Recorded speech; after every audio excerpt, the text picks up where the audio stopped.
ano na ba? Ano na ba ngayon? 5. Dumating ako sa Dublin ng 2. So 2, 3, 4, 5. Day 3 ko today.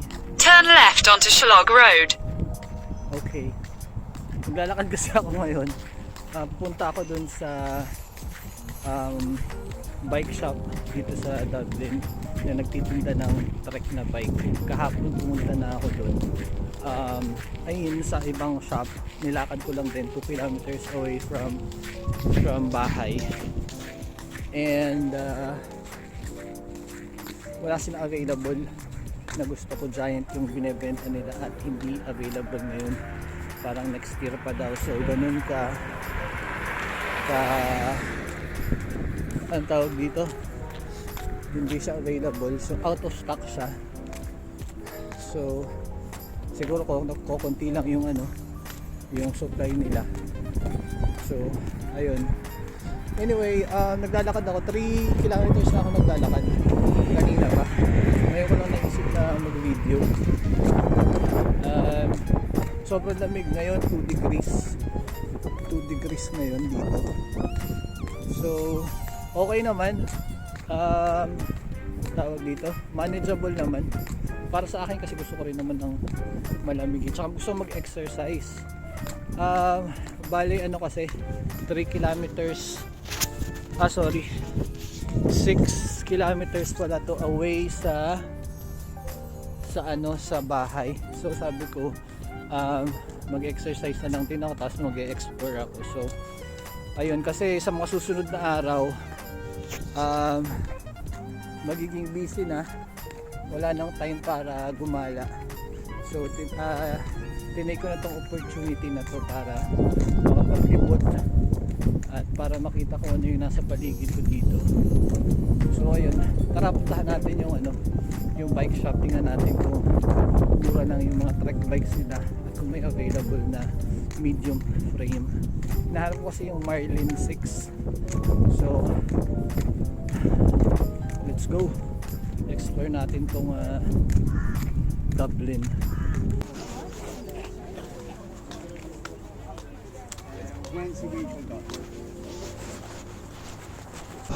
So lalakad tayo sa mga subdivision dito. Ang lalaki. Dito medyo bago-bago na yung mga bahay, tsaka para mga hotel yung type. Unlike sa dinaanan ko kanina, talagang parang mga row house sa Pilipinas, yung mga dikit-dikit na mga European style. Yung mga ganun. Hindi ko trip dito yung mga old houses nila eh. Continue onto Marewood Crescent. Kasi parang basta ang pangit. Hindi ko gusto. Kaso yung mga bago, napakamahal naman. Tingnan natin, baka maganda yung mga bahay dito. Tsaka kahit yung bago nila parang iba, basta iba yung modern houses nila eh. Mas maganda pa rin yung mga modern house sa Pilipinas o kaya sa ibang lugar. Ito medyo magaganda yung bahay dito kumpara dun sa area ko. Dikit-dikit din sila, parang wala sila yung mga anong tawag dun, single detached. Pero mas maganda tong community na to compared dun sa area ko. Pero maganda naman dun sa area ko is malapit siya sa hospital, 700 meters away lang. Tsaka mura. Maliit lang siya pero mura yung rent, tas malapit pa sa bahay, kaya wala na akong complain doon. Ito maganda yung mga bahay dito. Turn left onto Barnwall Drive. Ayan sila. Holy shit, ang laki ng aso. Wow, Turn right onto Poppintree ganda Crescent. ng park. Poppintree Park. So daan tayo dito. Ganda dito. Ganda dito. Ayun, ayun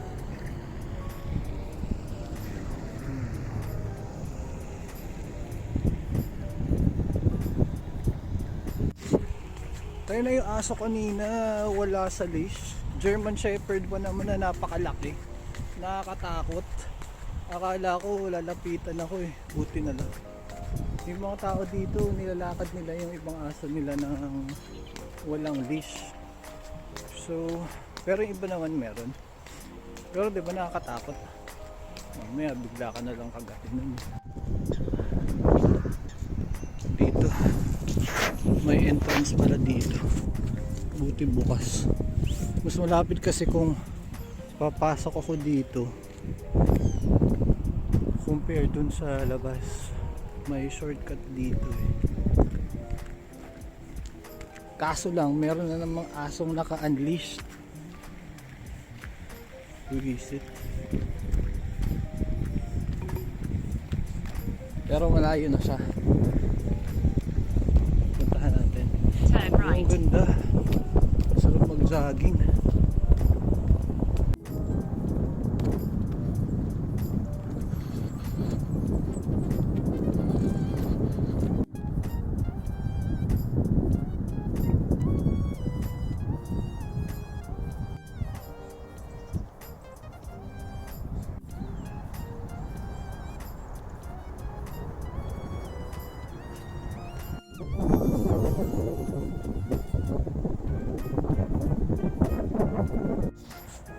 Ayun, palabas na tayo dito sa napakalaking park nila. Turn left. Akala ko kanina sarado. I mean yung sa kabila pala sarado yung gate. Akala ko wala akong lalabasan dito. Yun pala merong daan dito sa dyan lang sa gilid. So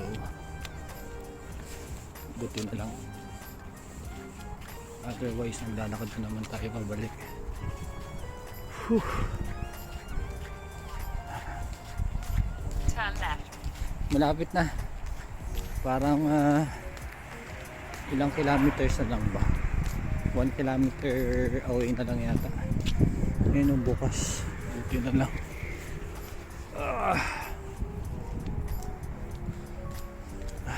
Mamaya magbabas na lang ako pa uwi.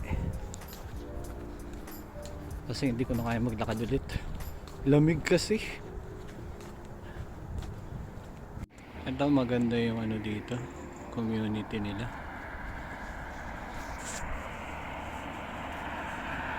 Pero for sure napakamahal dito sa lugar na to. May UPS pa. Tawid tayo kasi sa kabila yung shopping center na pupuntahan natin. So dyan tayo.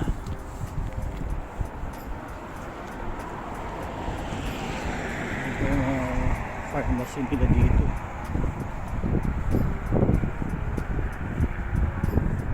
Ang bahay lang. So let's see.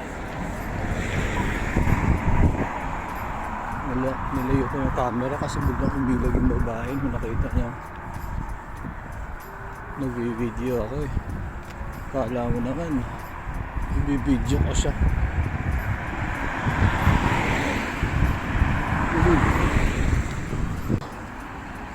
Finally, after 1 hour and a half of walking,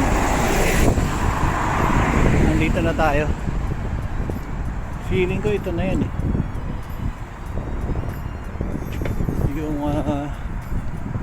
shopping center na pupuntahan ko na merong bike shop. Continue on to Charlestown Place. Time check 9:45. Parang 1 hour and 45 minutes pala kasi 8 o'clock ako lumpas sa bahay. Tawag dito hindi pala, parang mga condo to, mga bahay-bahay. So tatawid tayo dito. Tara. Yun pala ang shopping center. Sakto 9:30 ang bukas niyan. Tawid na tayo. right hand side kasi dito ang driving. So ang tingin mo lagi muna is sa right. Unlike sa Pilipinas na left ka titingin muna bago ka tumawid, di ba? So dito right muna. Noong una nalilito rin ako eh. So dito na tayo sa Charlestown Shopping Center finally. Ay grabe, layo na nilakad natin, sarap maglakad. So ito siya sa labas.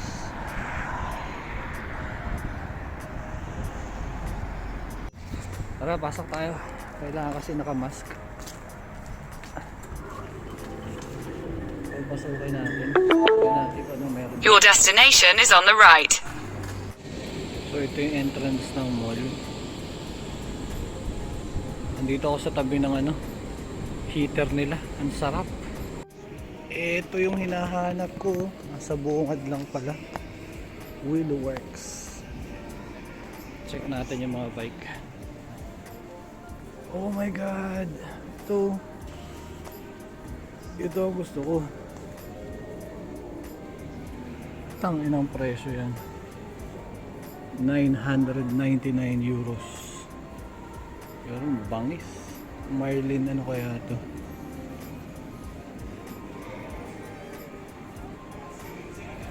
Tara, pasokin natin.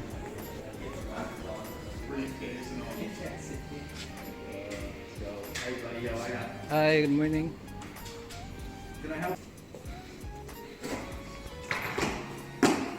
Ganda nito.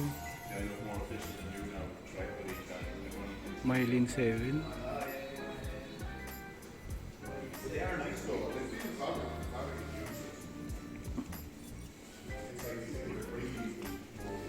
Roscoe 1,299 euros. Utang mahal. Ilang tayo sa Marlin 4. Ito Marlin 4 544. Pero ang pangit ng kulay. Hanap tayo ng magandang kulay.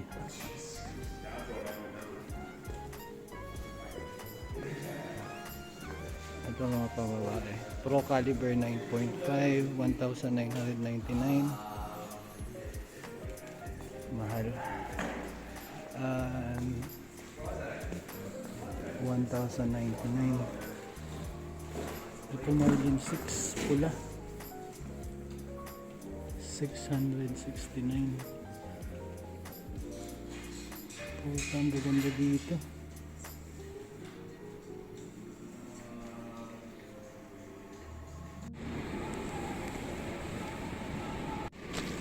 Alright, nasa dunes tayo. Pasukin natin, tingnan natin kung ano meron dito. Tingnan natin kung mas pwede ka palang mamalengke dito. May mga tindahan ng damit. Tapos dito grocery.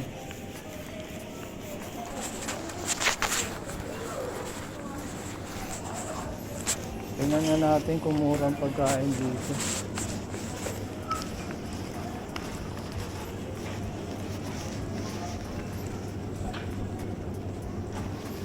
€2 ang strawberry.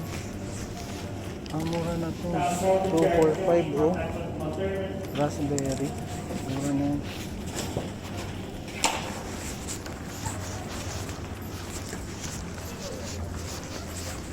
Mga salad nila. 149. Hindi pa natin kailangan yun. Toy. Ito yata yung pet chai nila. Kulit. 243 euros. Ina ang mahal.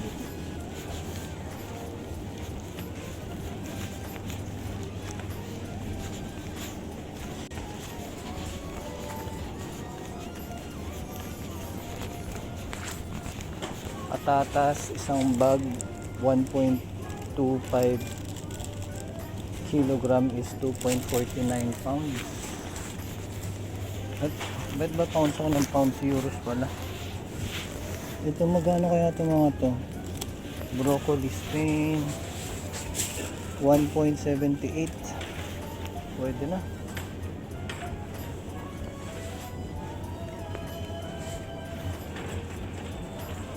Spinach nila. Dalawa nito. 5 euros.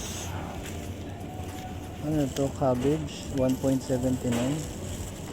Ang galing ng cabbage nila oh. Nasa loob talaga yung cabbage kasama pa yung ganito.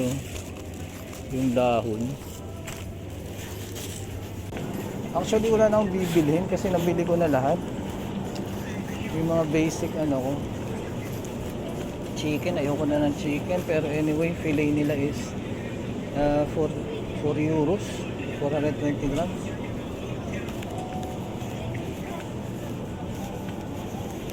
Ito smoked Irish back rashers 2 euros 240 grams.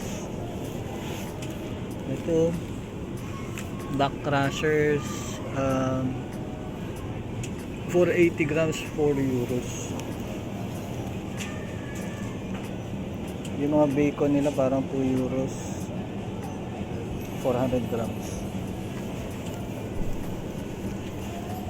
Itlog 3.29. Ilang piraso to? 10.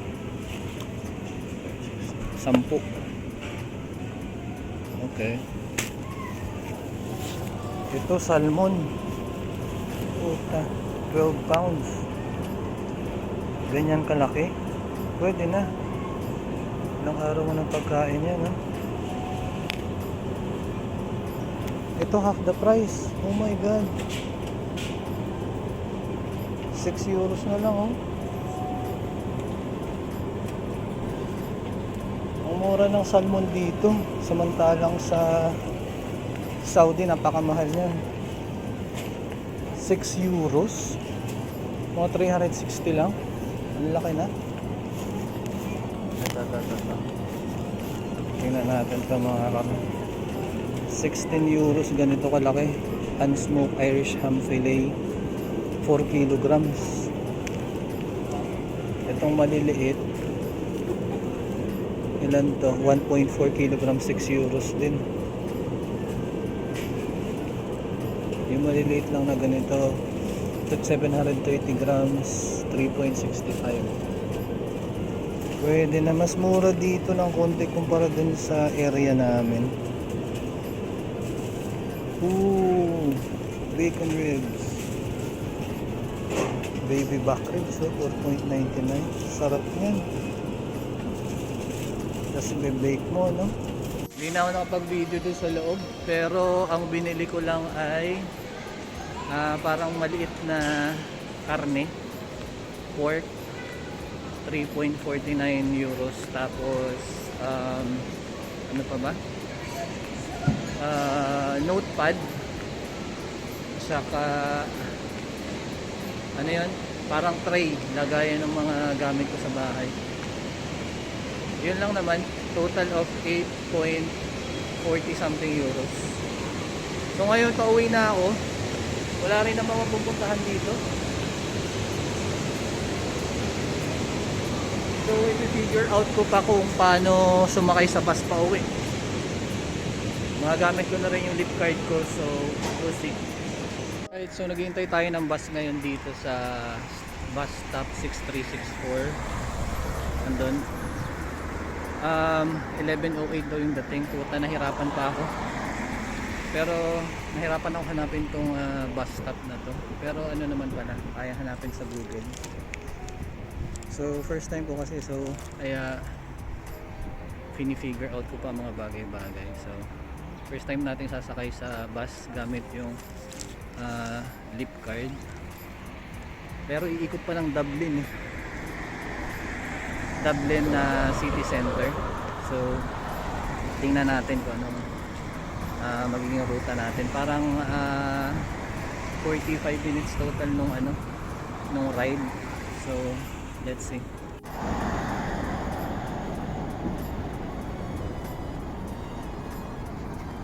Ito na ba?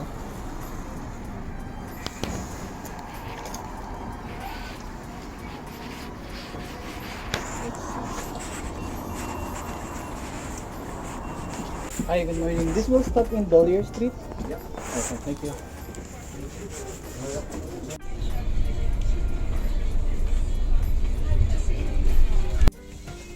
Dito tayo ngayon sa bus, sa upper decker na bus, sa pinakataas tayo sa harap.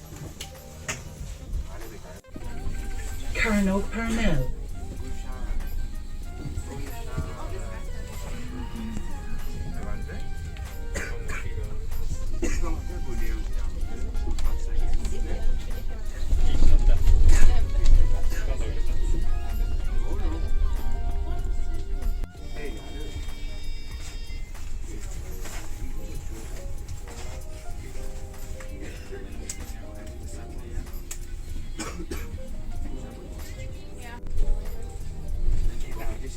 Ayan yung famous Of spire. Sroji Konan. Malaking tower na yan. Dito sa city center, yan yung pinaka iconic na landmark.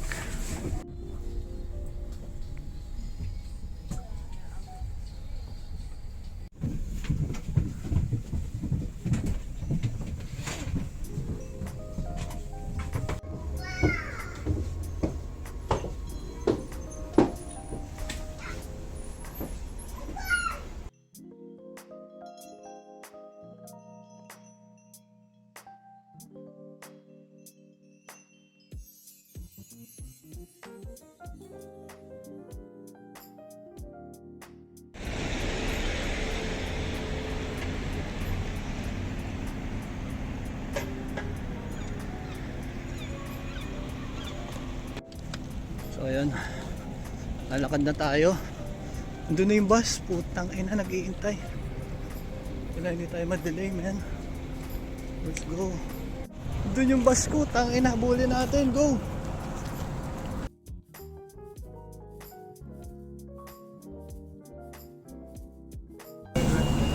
Buti yung abot. Hey sir, good morning. Going to Bowman? Bowman, not inside, but Bowman. Bowman. Thank you, thank you.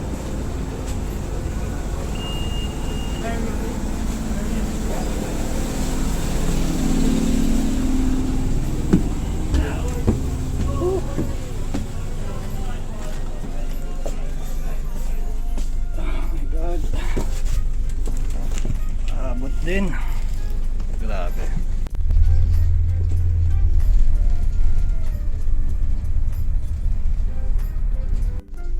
Wala pa rin tayo sa bahay guys. Konti na lang.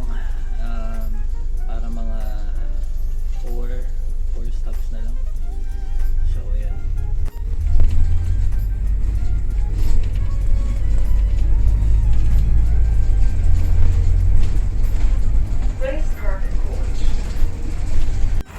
Ayun, umalis na yung bus. Kakababa ko lang. Ang putang ina, dumiretso pa pala yun. Okay, now alam na natin. Dapat doon ako susunod na station, pwede naman tayo doon. Pero konting lakad na lang to. Nasa ano na tayo, Beaumont Hospital. So ay grabe, first time nating sumakay ng bus. At ayun, okay naman yung experience natin. Medyo stressful lang ng konti, pero okay naman. So let's go. Konting lakad na lang to, few meters, parang mga siguro mga 500 meters sa bahay na tayo. Yo, malapit na tayo. Dapat dito ako bababa eh, dyan sa mismong tawag dito, ano ba pangalan niya? Dyan sa bus stop na yan eh, bus stop 244. Maaga lang tayong bumaba. Ito lang yung bahay namin, no? Dyan sa kanan. So tatawid pa tayo. Napakalapit na. So tingin muna sa kanan. Daming sasakyan.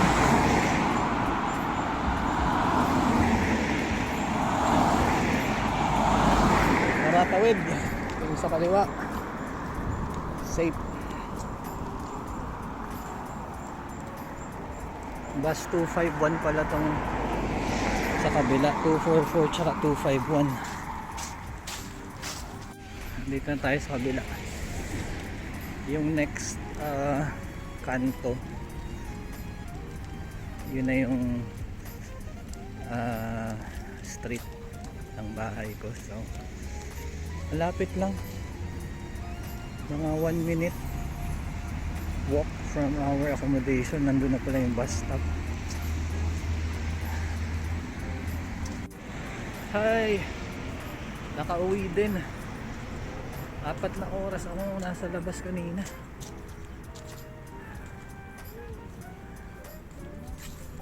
Sa wakas nandito na tayo.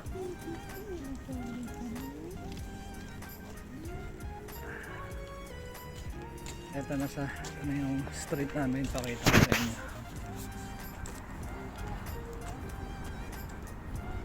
Yan.